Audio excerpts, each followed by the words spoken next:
Good morning, Barry Bryson here. Thank you so much for joining me for another 5 good minutes with the Word. I really do appreciate this time we have to study the book of Ecclesiastes. We're in chapter 4, and we're going to be reading verses 4 through 8 today. We're starting to emerge from the darkness, not completely. Of course, we're not in darkness that is as dark as the darkness we had in the first two chapters, because God has entered in at the end of chapter 2. And Solomon sees the beauty in existence and the beauty of the circle that God has placed us in. But then he despairs not for existence altogether, but for the human race. And there's more of that today too, but we get a little more light today, and I see this as the light of self-awareness. I love these verses. I know they're dark, but I love them because I completely empathize with them. I agree with them 100%. And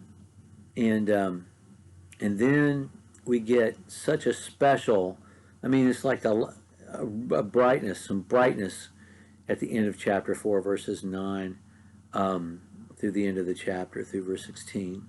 But we're going to read verses 5 through 8 today. The fool, or verses 4 through 8, excuse me, let's begin with verse 4.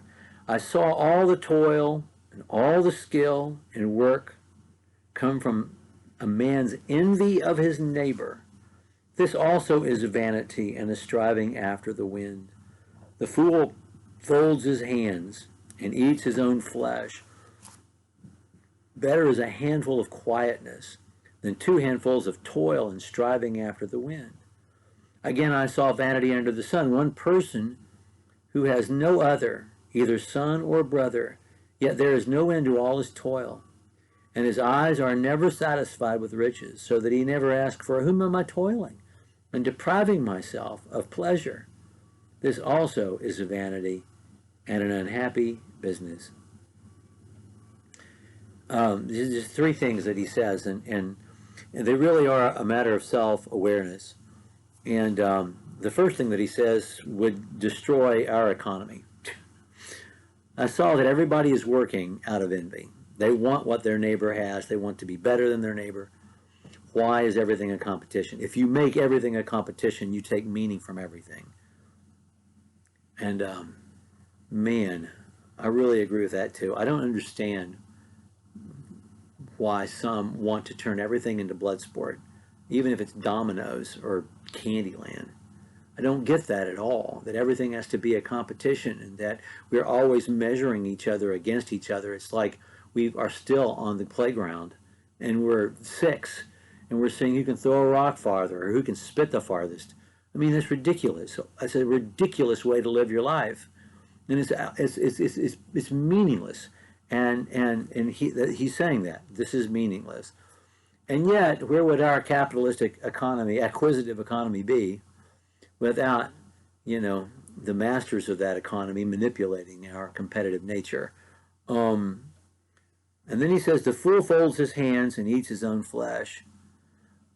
I'm not sure what he means by that. Is he talking about people who just give up because they think they can't win, or someone who is just indolent and lazy and won't work? I'm not sure, but either fit, and maybe he means both. And then verse 6, boy, do I agree with this. Better is a handful of quietness than 2 handfuls of toil and striving.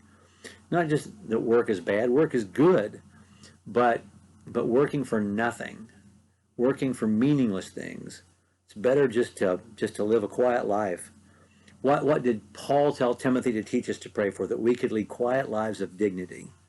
That's as good as it's going to get in this sinful world. And he makes that realization here in chapter 4. And then he talks about in verse 7, this is going to lead directly to verse 9. And I want us to see that this is not disjointed. This is not herky-jerky. It is stream of consciousness. But one thing leads logically to the next thing. It's not, you can't outline it because we don't think in outlines. That's not the way our thoughts work. He is literally letting us map his synapses in this book. It's like having a CT scan, and so we can see the way his brain is firing, because he says in verses 7 and 8, but you know what's really bad is the guy who's working hard and achieving and accomplishing things, but he's got nobody. And he's sharing it with no one. And he's leaving it to no one. That's the biggest waste of all. Because he's going to go next time in verse 9 to that beautiful passage, two are better than one. It's in prose, but it's beautiful prose. It's such a wonderful passage, and next time that we're together, the light's going to be turned on. I mean, it's not just we're not just going to have a flashlight in the darkness. We're going to have an overhead light. Sun isn't shining yet, but we're going to get light next time. Thank you for joining me. We'll pick up with verse 10 when we're together again.